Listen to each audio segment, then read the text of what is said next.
दोस्तों, आज शिव पुराण के माध्यम से हम जानेंगे कि हिंदू पत्नियों को किस तरह से अपने पति की खिदमत करनी चाहिए, उनकी सेवा करनी चाहिए, उनकी बात माननी चाहिए। तो चलिए हम शुरू करते हैं। ये शिव पुराण है, आपके सामने आप देख रहे हैं। उसका जो श्री रुद्र संहिता तीसरा खंड, उसमें हम सबसे आखिरी अध्याय में जाएंगे। आखिरी अध्याय से पहले वाला 54वां अध्याय, पार्वती को पतिव्रत धर्म का उपदेश। तो हम उस निर्धारित जगह पर पहुंच चुके हैं। मैं आपके सामने पढ़ देता हूं, आप खुद जान लीजिए कि क्या लिखा हुआ है। पार्वती को पतिव्रत धर्म का उपदेश।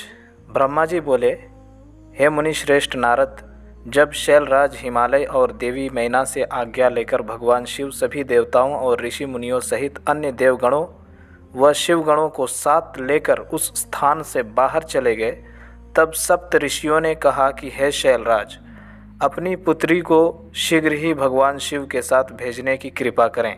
यह सुनकर हिमालय बहुत व्याकुल हो गए। उन्होंने देवी मैना से पार्वती को भेजने के लिए कहा। देवी मैना ने वैदिक रीति का पालन करते हुए अपनी पुत्री का सुंदर वस्त्रों और आभूषणों से श्रृंगार किया। उस समय मैना ने एक ब्राह्मण पत्नी को बुलाकर पतिव्रत धर्म की शिक्षा देने के लिए कहा। अब सुनिए क्या शिक्षा दी गई है। ब्राह्मण पत्नी ने वहां आकर पार्वती को शिक्षा देते हुए कहा, हे पार्वती, इस सुंदर संसार में नारी विशेष पूजनीय मानी जाती है। जो स्त्रियां पतिव्रत का पालन करती है वे धन्य हैं। वे दोनों कुलों को पवित्र करती हैं। उनके दर्शन मात्र से पाप नष्ट हो जाते हैं।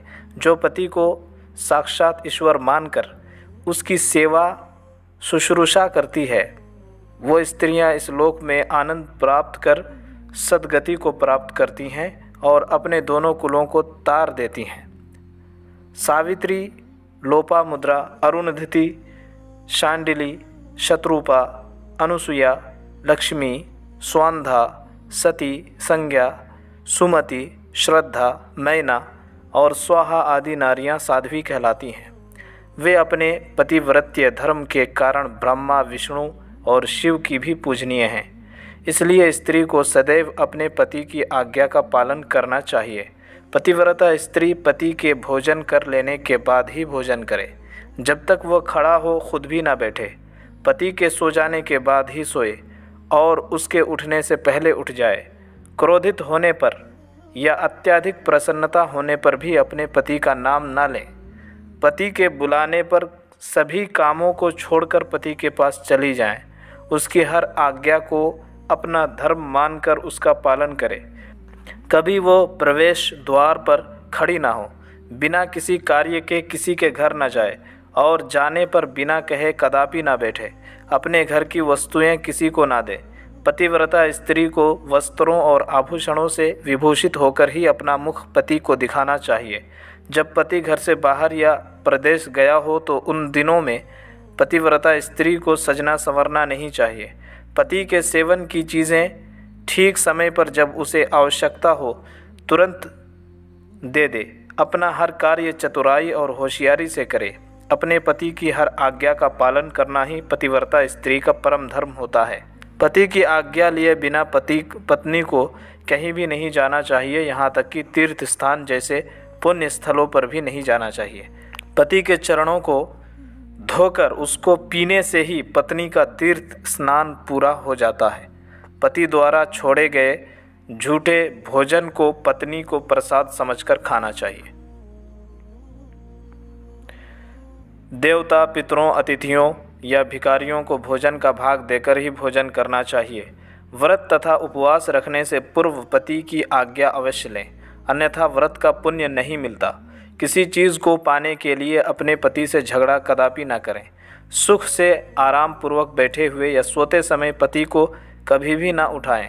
यदि पति किसी बात के कारण दुखी हो, धनहीन हो, बीमार हो या वृद्ध हो गया हो तो भी उसका परित्याग ना करें। रजस्वला होने पर 3 दिन तक अपने पति के सामने न जाए। उसे अपना मुख न दिखाए। जब तक स्नान करके शुद्ध ना हो जाए तब तक पति से कोई बात ना करे। शुद्ध होकर सर्वप्रथम अपने पति का ही दर्शन करे। उत्तम पतिव्रत का पालन करने वाली स्त्री को सुहाग का प्रतीक मानी जाने वाली वस्तुओं जैसे सिंदूर, हल्दी, रोली, काजल, चूड़ियाँ, मंगलसूत्र, पायल, बिछुए, नाक की लौंग, कान के कुंडलों को सदैव धारण करना चाहिए। जो स्त्रियां सुहाग की निशानी मानी जाने वाली इन वस्तुओं को हर वक्त धारण किए रहती है, उनके पति की आयु में वृद्धि होती है। पतिव्रता स्त्री को कभी भी छिनाल, कुल्टा आदि भाग्यहीन स्त्रियों के साथ नहीं रहना चाहिए, अर्थात उनसे मित्रता नहीं करनी चाहिए।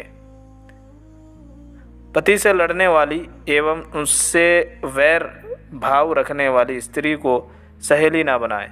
कभी भी अकेली ना रहे। वस्त्रहीन होकर स्नान ना करे। सदा पति के कहे अनुसार चले। पति की इच्छा होने पर ही रमण करे। उसकी हर इच्छा को ही अपनी इच्छा समझे। पति के हंसने पर हंसे और उसके दुखी होने पर दुखी हो। पतिव्रता स्त्री के लिए उसका पति ही उसका आराध्य होना चाहिए। ब्रह्मा, विष्णु और शिव से अधिक उसे अपने पति को महत्व देना चाहिए। अपने पति को शिव स्वरूप मानकर उसे पूजना चाहिए। पति के साथ लड़ने वाली स्त्री कुतिया या सियारिन के रूप में जन्म लेती है। पति जिस स्थान पर बैठा हो उससे ऊंचे स्थान पर ना बैठे। किसी की भी निंदा ना करे। सबसे मीठे वचन बोले। पति स्त्री की जिंदगी में सबसे अधिक महत्वपूर्ण होता है, इसलिए उसका सदैव पूजन करे। नारी को अपने पति को ही देवता, गुरु, धर्म, तीर्थ एवं व्रत समझकर उसकी आराधना करनी चाहिए। पति से कभी दुर्वचन ना कहे। सास, ससुर, जेठ, जेठानी, गुरुओं सहित सभी बड़ों का आदर करे। उनके सामने कभी ऊंचा ना बोले और ना ही हंसे। बाहर से पति के आने पर आदर पूर्वक उसके चरण धोए। तो और भी बहुत सारी बातें हैं, लेकिन इतना ही काफ़ी है। जब इस्लाम पर कोई एतराज़ करे तो उनके सामने ये आप पेश कर दीजिए। हमारे इस्लाम में मर्द को घर का ज़िम्मेदार बनाया गया है और उस पर खर्च उठाने का बोझ लादा गया है। इसीलिए घर की ज़िम्मेदारी के मुताबिक एक मुस्लिम पत्नी को ये कहा गया है कि वो अपने शौहर की फर्माबरदारी करे, अपने शौहर की बात माने।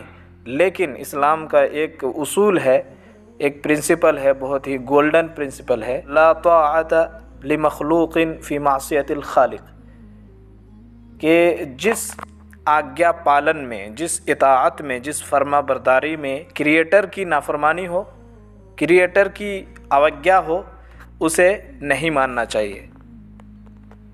तो ये एक उसूल है।